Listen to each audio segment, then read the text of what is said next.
किसी को कोई संदेह नहीं रह जाएगा।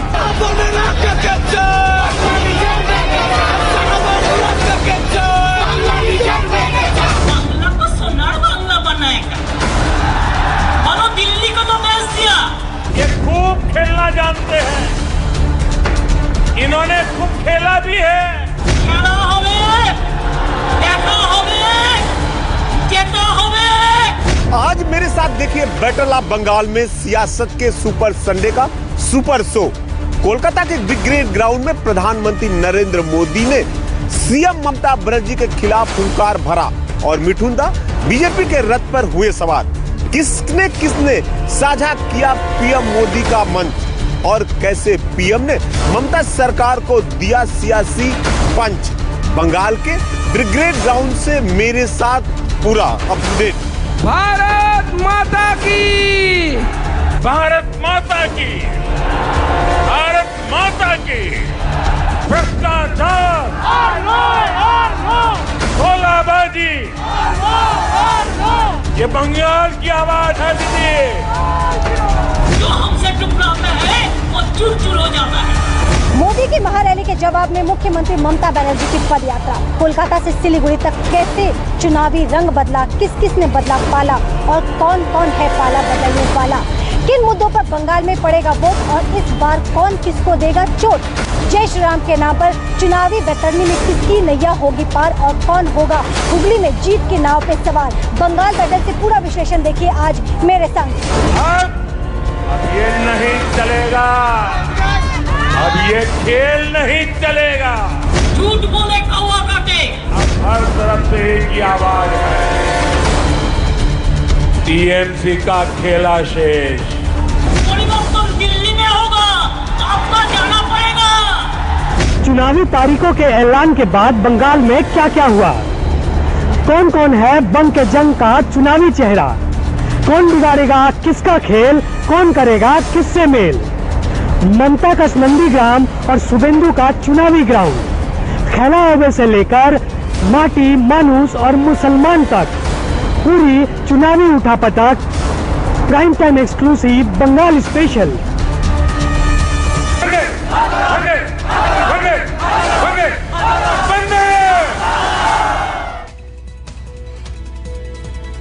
नमस्कार, बिना ब्रेक के बुलेटिन प्राइम टाइम एक्सक्लूसिव में आपका स्वागत है। आपके साथ मैं हूं Ravi Thakur. Prime time exclusive में आज बात बैटल ऑफ बंगाल की। बंगाल के चुनावी संग्राम में आज मोदी ममता की टक्कर का सुपर संडे देखने को मिला। कोलकाता के ब्रिगेड ग्राउंड में मोदी ने महारैली की तो सिलीगुड़ी में ममता ने महंगाई मार्च निकालकर मोदी को जबरदस्त टक्कर दी। अलग अलग तस्वीरें आपकी टीवी स्क्रीन पर है। मोदी के मंच पर मिथुन दा ने जहां बीजेपी का दामन थाम लिया, तो वहीं ममता ने आज महंगाई के मुद्दे पर लगातार बीजेपी पर एक के बाद एक कड़े प्रहार किया। एक तरफ कोलकाता के ब्रिगेड मैदान में मोदी ममता पर कड़ा प्रहार कर रहे थे, एक के बाद एक हमले कर रहे थे ममता सरकार पर। दूसरी तरफ आज ममता ने भी चुनौती दी है कि जो हमसे टकराएगा चूर चूर हो जाएगा। यानी बंगाल की ये जंग और भी दिलचस्प होती जा रही है जैसे जैसे चुनाव नजदीक आ रहे हैं। बीजेपी और टीएमसी के बीच जुबानी जंग और भी तेज हो गई है। आज जैसे ही पीएम मोदी ने रैली को संबोधित किया, मैदान में जय श्री राम के नारे गूंजने लगे। दूसरी तरफ ममता बनर्जी आज महंगाई के मुद्दे को पकड़े हुए थी और महंगाई के जरिए मोदी सरकार पर कड़े प्रहार किए। Prime time exclusive Bengal special में आज चुनावी तारीखों के ऐलान से लेकर हर बड़ी खबर हम आपको दिखाएंगे। अब आपको बताते हैं कि आखिरकार बंगाल की बैटल में अब तक क्या क्या हुआ है। आज पीएम मोदी ने कोलकाता की ब्रिगेड ग्राउंड में रैली की और इस रैली में मिथुन चक्रवर्ती बीजेपी में शामिल हुए। उधर सीएम ममता बनर्जी ने सिलीगुड़ी में महंगाई मार्च निकाला। इससे पहले टीएमसी ने 291 सीटों की लिस्ट जारी की, 3 सीटें सहयोगियों के लिए छोड़ी है। वहीं बीजेपी ने 57 सीटों की लिस्ट जारी की है, तो कांग्रेस ने 13 सीटों की लिस्ट जारी की है।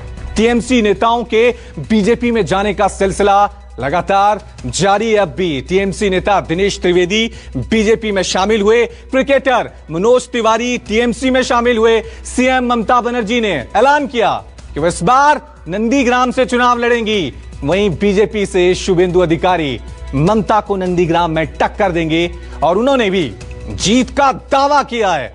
बीजेपी ने बंगाल के लिए कैंपेन सॉन्ग लॉन्च कर दिया है। ओवैसी पहली बार बंगाल का चुनाव लड़ेंगे। ओवैसी फैक्टर बंगाल में मुस्लिम ध्रुवीकरण की बड़ी वजह बनेगा, यह देखने वाली बात होगी। इसके साथ ही शिवसेना ने चुनाव ना लड़कर टीएमसी को समर्थन का ऐलान कर दिया है।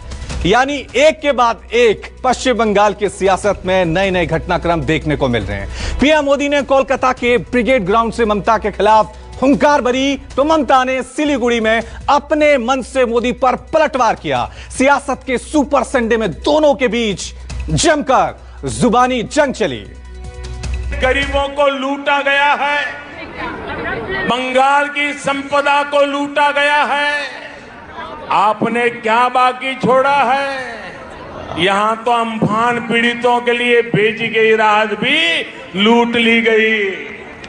टोलाबाजी, सिंडिकेट, कमीशन कट, आपने इन घोटाले किए हैं। इतने घोटाले किए हैं कि अपने आप में करप्शन ओलंपिक का खेल आयोजित हो जाए।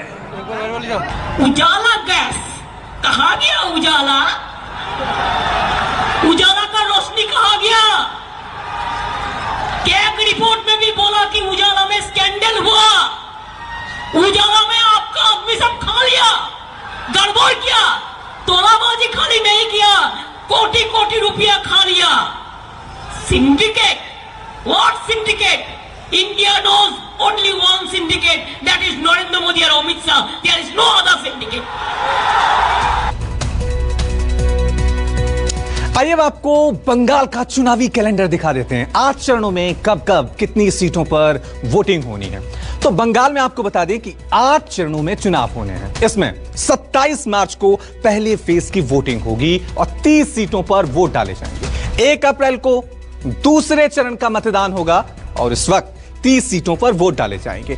6 अप्रैल को तीसरे दौर का मतदान होगा और 31 सीटों पर वोटिंग होगी।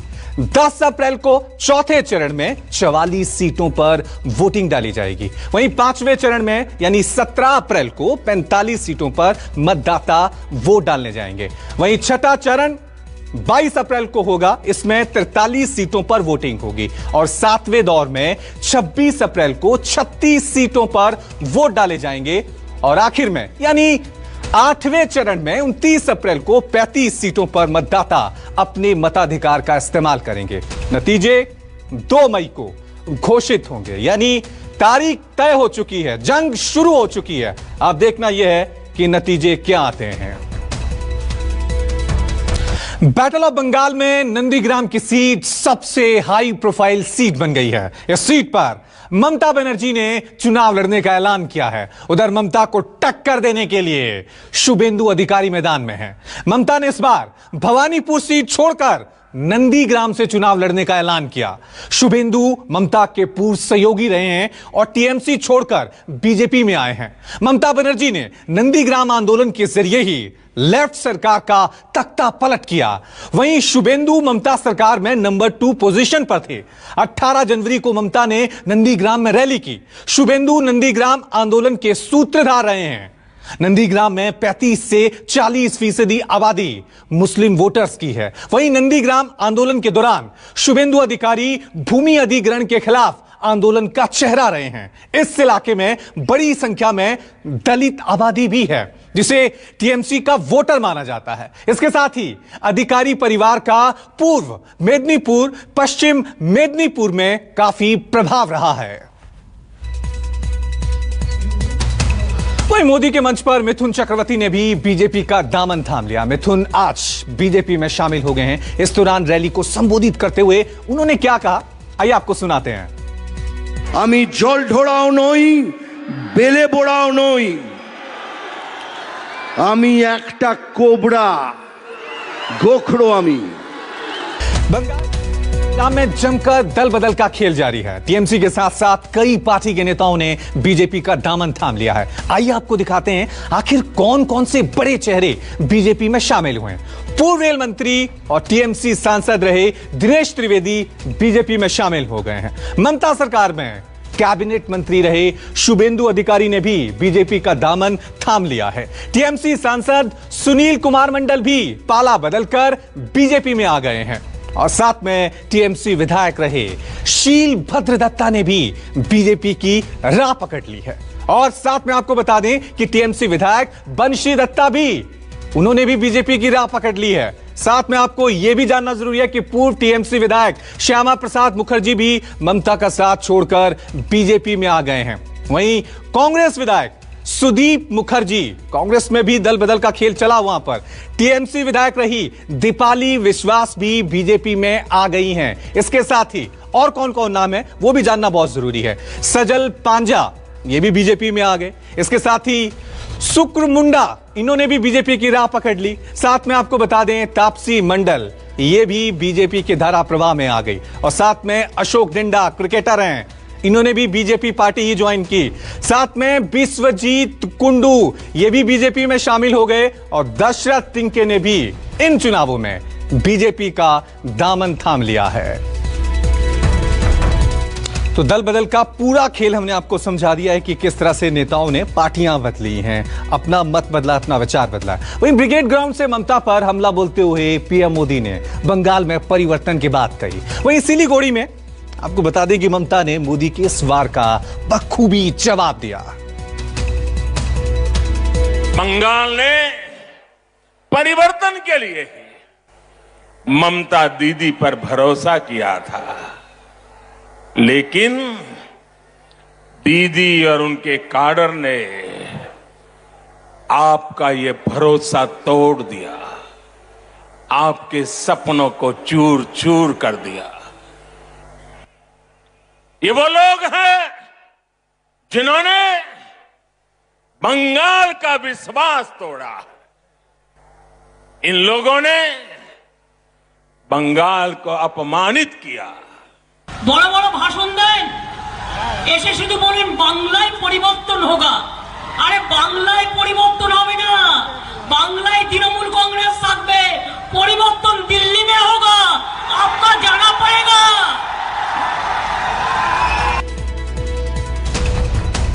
और अब बात बंगाल चुनाव में उतरे उन सितारों की जिनके दम पर बंगाल की दो दिग्गज पार्टियां लोगों को अपनी पाली में लाने की जुगत लगा रही हैं। जी हां, यह समझना भी बहुत जरूरी है। सबसे पहले बात बीजेपी में शामिल हुए टॉलीवुड के उन चेहरों की जिनके पश्चिम बंगाल में लाखों चाहने वाले हैं, फैंस हैं। विधानसभा चुनाव की सुगबुगाहट के साथ ही श्यामवती चटर्जी बीजेपी में शामिल हुई।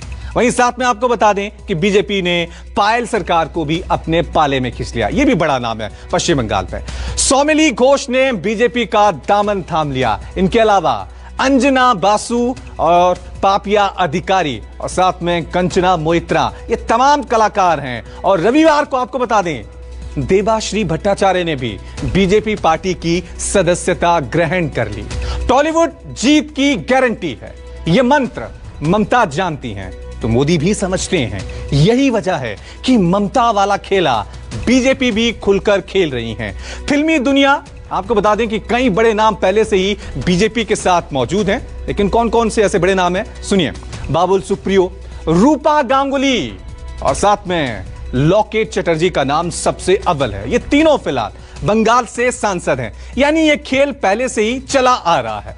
वहीं आपको बता दें कि विधानसभा चुनाव से पहले टीएमसी में भी सितारों की एंट्री हुई है। टीएमसी में शामिल होने वाले सितारों की बात करें तो लवली मोइत्रा, साथ में साइंतिका बनर्जी, कौशिनी मुखर्जी, मनाली डे, सयानी घोष और जून मालिया, पिया दास, अदिति मुंशी का नाम भी शामिल है। ये भी पश्चिम बंगाल के कलाकार हैं और इनके भी लाखों की तादाद में फैंस है वहां पर। चुनावी मैदान में फिल्मी चेहरों के साथ मैदान में उतरने वाली टीएमसी में कम से कम 12 वर्तमान और पूर्व सांसद और विधायक हैं जो टॉलीवुड सेलिब्रिटीज हैं। इंद्रनील सेन तो ममता के मंत्रिमंडल में हैं। ममता बनर्जी ने 2019 में 5 सितारों को टिकट दिया। इस बार आपको बता दें कि नुसरत जहां और मिमी चक्रवर्ती के रूप में नए चेहरे शामिल थे, जिन्होंने पहली बार चुनाव लड़ा और वहां पर जीत हासिल की। तो दोनों तरफ ये कलाकारों को शामिल करने का सिलसिला लगातार चला। बैटल ऑफ बंगाल में इस बार सबसे ज्यादा चर्चा श्री राम के नारे की रही। बीजेपी लगातार श्री राम के नाम पर बंगाल में परिवर्तन की लहर चलाने की पुरजोर कोशिश में जुटी है। बीजेपी की हर रैली, हर सभा में जय श्री राम की गूंज सुनाई दे रही है। जय श्री राम के आगे बंगाल में चुनावी मुद्दे गौण हो चुके हैं। जय श्री राम, जय जय श्री राम। ममता दीदी के कानों तक जय श्री राम का नारा जाना चाहिए। किसी को टकराएगा तो चूर चूर हो जाएगा। जय श्री राम बोलना मानो गुनाह है। चुनाव समाप्त होते हुए ममता दीदी भी जय श्री राम बोलती हो जाएगी, आप चिंता मत करिए। जय श्री राम। बंगाल के चुनावी संग्राम में इस बार सिर्फ जय श्री राम है। जय जय श्री राम। मोदी मोदी। हर तरफ एक ही नारा है और एक ही नाम है। जैसे बोलो जय श्री राम, जय श्री राम। जैसे बोलो जय श्री राम। बैटल ऑफ बंगाल में बाकी सारी मुद्दे पीछे छूट चुके हैं। बस हर तरफ एक ही नारा गूंज रहा है। मोदी से लेकर अमित शाह तक हर रैली में जय श्री राम की गूंज सुनाई दे रही है। जय श्री राम, जय जय श्री राम। ब्रिगेड ग्राउंड में भी पीएम मोदी की रैली से पहले भीड़ ने जमकर जय श्री राम का उद्घोष किया। जय जय श्री राम। जय श्री राम, जय जय श्री राम।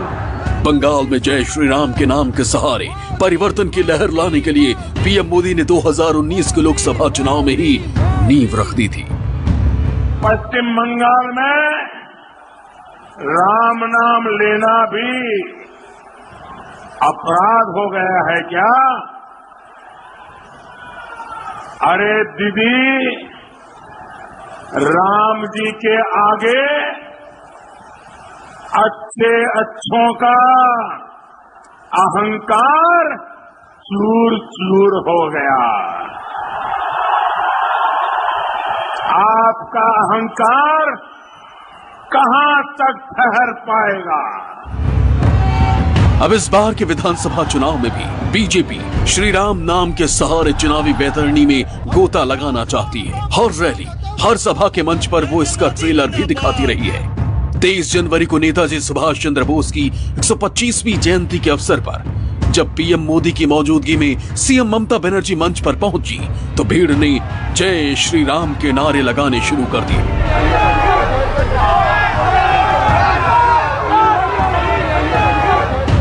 हालांकि इससे ममता बनर्जी भड़क उठी और उन्होंने मंच से ही इसका जवाब भी दे दिया।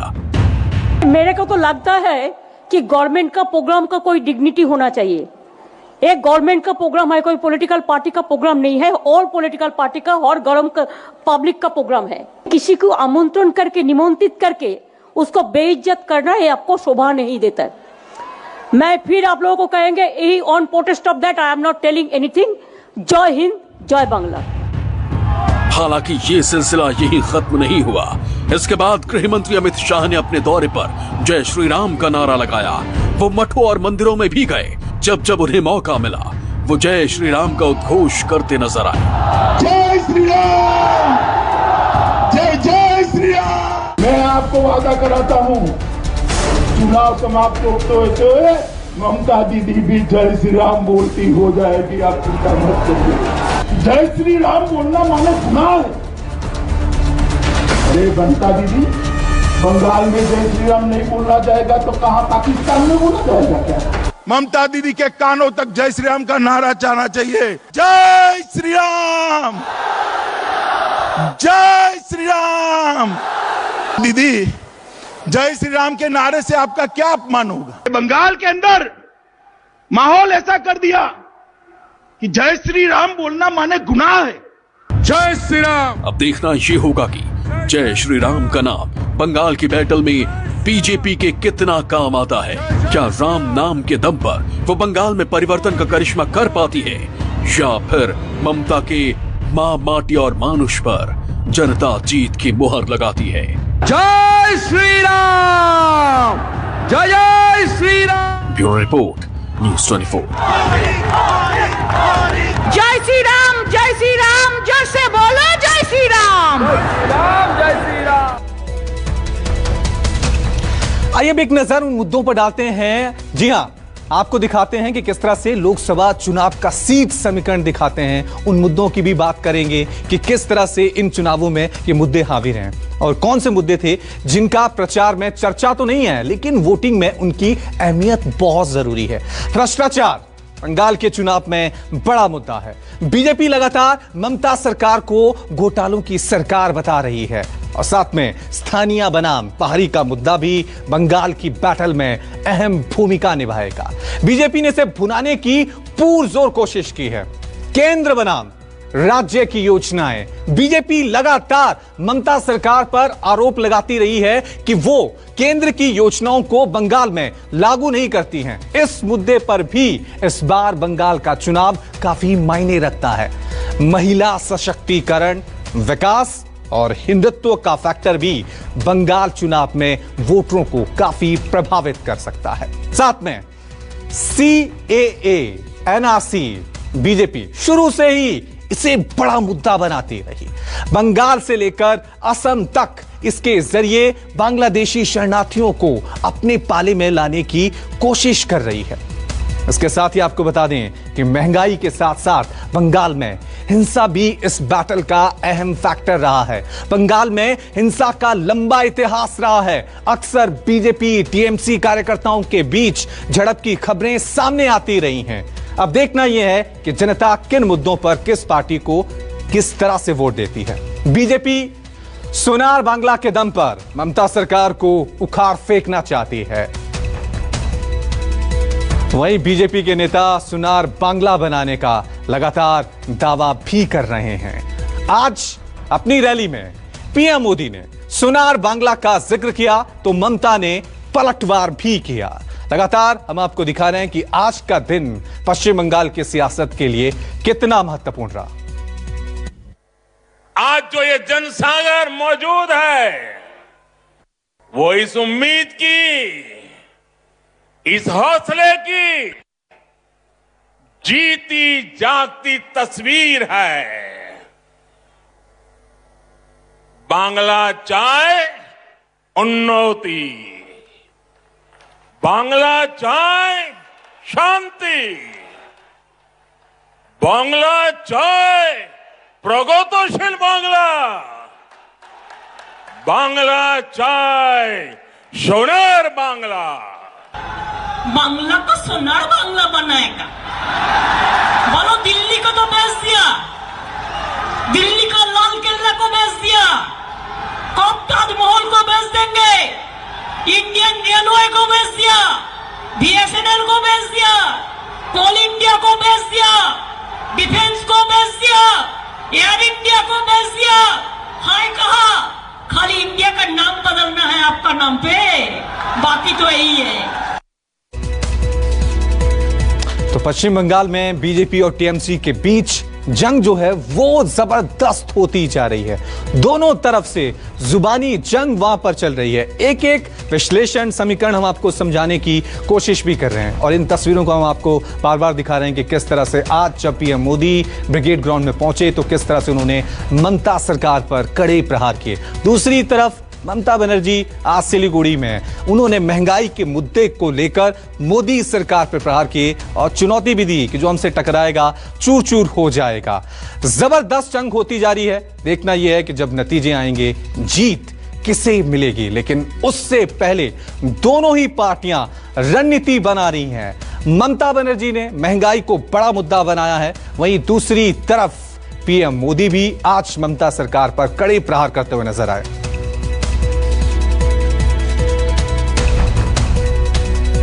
आइए अब आपको बंगाल में लोकसभा चुनाव का सीट समीकरण दिखाते हैं। 2019 के लोकसभा चुनाव में TMC को आपको बता दें 22 सीटें मिली थी, जबकि उसका वोट प्रतिशत जो था वो था 43.69% का। वहीं बीजेपी की बात करें तो इन चुनावों में बीजेपी को 18 सीटें मिली थी और वोट प्रतिशत था 40.64% का। यह काफी अहम था। वहीं कांग्रेस की भी बात कर लेते हैं कि कांग्रेस का क्या हाल रहा था। कांग्रेस को वहां पर 2 सीटें मिली और वोट प्रतिशत मात्र 5.67% रहा, यानी काफी गिरावट देखने को मिली थी प्रदर्शन में। जबकि लेफ्ट की बात करें तो 2019 के लोकसभा चुनाव में उनका तो खाता ही नहीं खुला था, लेकिन उनका वोट प्रतिशत कितना रहा वो जानना जरूरी है। इनका जो वोट प्रतिशत था वो था मात्र 6.34%। इसके साथ ही अगर 2014 के लोकसभा चुनाव पे नजर डालें तो टीएमसी को 34 सीटें मिली और वोट प्रतिशत 39.79% रहा। वहीं लेफ्ट की बात करें तो 2 सीटें मिली थी उनको, वोट प्रतिशत थोड़ा सा बड़ा यहां पर उनका और 22.96% रहा था इस बार। वहीं कांग्रेस के खाते में 4 सीटें आई, उन्होंने भी प्रदर्शन में थोड़ी बेहतर प्रदर्शन किया और वोट प्रतिशत रहा 9.69% का। और बीजेपी को 2 सीट मिली जबकि वोट प्रतिशत 17.02% का रहा। आइए अब आपको विधानसभा चुनाव का भी पूरा समीकरण हम समझाएंगे, लेकिन लगातार हम आपको बता भी रहे हैं कि किस तरह से अब पश्चिम बंगाल की ये जो चुनावी जंग है वो दिलचस्प होती जा रही है। आज क्योंकि ममता और पीएम मोदी आमने सामने थे तो एक दूसरे पर कड़े प्रहार भी किए।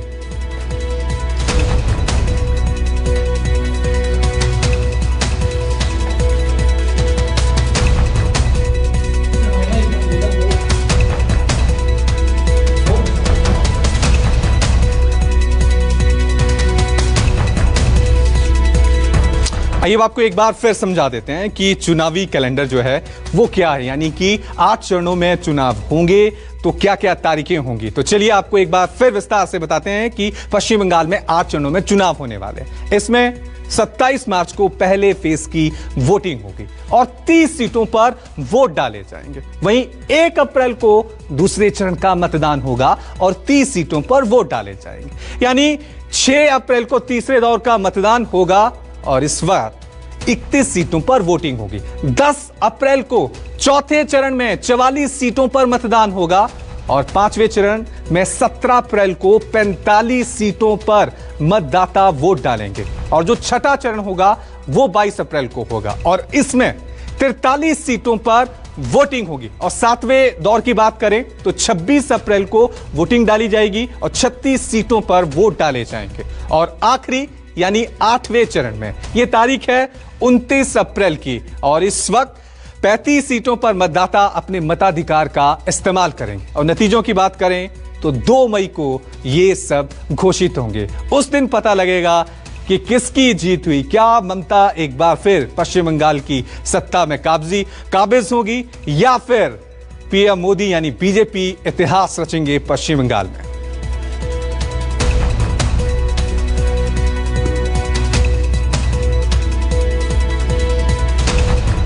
आइए अब आपको विधानसभा चुनाव का भी पूरा समीकरण दिखा देते हैं कि क्या समीकरण रहा था। 2016 के विधानसभा चुनाव में किसको कितनी सीटें मिली थी यह जानना भी बहुत जरूरी है। 2016 में टीएमसी को आपको बता दें 211 सीटें मिली थी और बीजेपी को मात्र 3 सीट। क्या इस बार इतिहास होगा यह देखने वाली बात होगी। कांग्रेस का अच्छा प्रदर्शन रहा था उस वक्त, 44 सीटें जीतने में कांग्रेस कामयाब रही थी। वहीं लेफ्ट की बात करें तो सीपीएम को 26 सीटें मिली थी और सीपीआई का प्रदर्शन काफी खराब रहा था, उन्हें केवल 1 सीट मिली थी। एआईएफबी को 2 सीटें मिली थी और आरएसपी को 3 सीटें मिली थी। इसके साथ ही 2011 के विधानसभा चुनावों के नतीजों पर भी नजर डालें तो वो समीकरण भी आप समझ लीजिए कि उस वक्त क्या था। टीएमसी ने 184 सीटें जीती थी, पहली बार पश्चिम बंगाल के सत्ता पर ममता बनर्जी काबिज हुई थी। बीजेपी को कोई सीट नहीं मिली थी उस वक्त। वहीं कांग्रेस ने 42 सीटें हासिल की थी। सीपीएम की बात करें तो 40 सीटें उनको मिली थी, सीपीआई को केवल 2 सीट मिली थी। लेकिन उस दौर में एआईएफबी काफी मजबूत थी और 11 सीटें उन्हें मिली थी। आरएसपी की बात करें तो उन्हें भी 7 सीटें हासिल हुई थी। देखना यह है कि 2021 के विधानसभा चुनाव में कौन सी पार्टी किसको कितना टक्कर देती है। क्या बीजेपी इतिहास रचेगी या ममता बनर्जी की सत्ता यूं ही बनी रहेगी। पश्चिम बंगाल चुनाव में तमाम तरह के मुद्दों और तिकड़मों के साथ मुस्लिम वोटर भी एक बड़ा फैक्टर रहे हैं। मुस्लिम वोटर्स राज्य के चुनावों में निर्णायक भूमिका निभाते हैं। पश्चिम बंगाल की कुल 294 विधानसभा सीटों में से करीब 90 सीटों पर मुस्लिम वोटर निर्णायक भूमिका निभाते हैं। जिलों के हिसाब से बात करें तो यह भी समझ लीजिए, मुर्शिदाबाद में 66% मुस्लिम वोटर्स हैं। वहीं बात करें मालदा की तो मालदा में 51% वहां पर वोटर है मुस्लिम। और दक्षिणी दिनाजपुर की बात करें तो यहां पर यह आंकड़ा है 49% का। और कूच बिहार की बात करें तो यहां पर 25% मुस्लिम वोटर हैं। वहीं बीरभूम में यह आंकड़ा कम नहीं है, यहां पर भी मुस्लिम मतदाता 37% हैं। और साउथ 24 परगना की बात करें तो यहां पर यह आंकड़ा है 35%, यानी टक्कर यहां भी जबरदस्त है। दक्षिण 24 परगना में यह संख्या है 25% की। और हावड़ा जिले की बात करें तो यहां पर यह आंकड़ा है 26%। और नादिया में भी 26% मुस्लिम वोटर्स हैं। करीब 16 जिलों में 10% से ज्यादा मुस्लिम वोटर्स हैं। और यही वजह है कि AIMIM ने मुस्लिम बाहुल्य क्षेत्रों में सक्रियता बढ़ाई है। लेकिन देखना यह है कि उनको कामयाबी मिलती है या नहीं, क्योंकि अभी तक मुस्लिम वोटर्स ममता बनर्जी की पार्टी TMC को सपोर्ट करते हुए नजर आए। 2011 विधानसभा चुनाव के बात करें तो मुस्लिम बहुल इलाकों में TMC ने अपनी पकड़ काफी मजबूत बनाई थी। मुस्लिम बाहुल्य इलाकों में 30 सीटों पर TMC को जीत हासिल हुई थी। मुस्लिम बहुल सीटों पर TMC को 29.3% वोट मिले थे, आप समझ सकते हैं। वहीं 2016 विधानसभा चुनाव में हम बात करें, ममता पर मुस्लिम वोटर्स का विश्वास और बढ़ गया था। 2016 चुनाव में मुस्लिम बहुल इलाकों में 38 सीटें जीतने में ममता बनर्जी कामयाब रही थी। और TMC ने उस दौर में 41% मुस्लिम वोट हासिल करने में सफलता प्राप्त की थी। लेकिन अब देखना यह पीरजादा MIM की एंट्री, क्या ये नतीजे उसी तरह से रहेंगे जो 2016 में रहे थे। हाशिए पर खड़ी देश की सबसे पुरानी पार्टी कांग्रेस का गणित भी समझ लीजिए। बात करें 2011 की तो विधानसभा चुनाव में मुस्लिम बहुल इलाकों में उसे केवल 16 सीटें मिली थी। मुस्लिम बहुल इलाकों में कांग्रेस को 14.4% वोट मिले थे, जबकि 2016 विधानसभा चुनावों की बात करें तो कांग्रेस को 18%, जी हां 18 मुस्लिम बहुल सीटों पर कब्जा भी मिला था। और वोट प्रतिशत भी बढ़कर उनका 19% तक पहुंच गया था। वहीं पश्चिम बंगाल में अपना सब कुछ लुटा चुकी लेफ्ट का भी मुस्लिम समीकरण किसी समय बहुत अच्छा हुआ करता था। 2011 विधानसभा चुनाव में लेफ्ट को मुस्लिम बहुल इलाकों में 18 सीटें मिली और लेफ्ट का वोट परसेंट था 41.7%।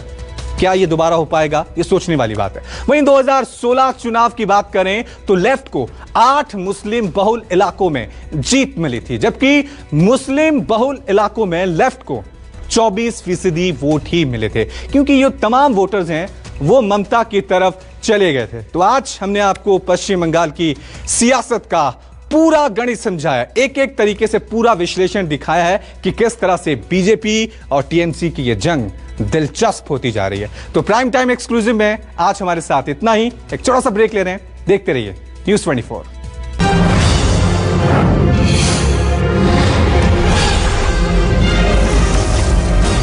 नमस्कार, मैं हूं मानक गुप्ता। अगर आपको हमारा ये वीडियो पसंद आया हो तो इसे लाइक और शेयर जरूर करें।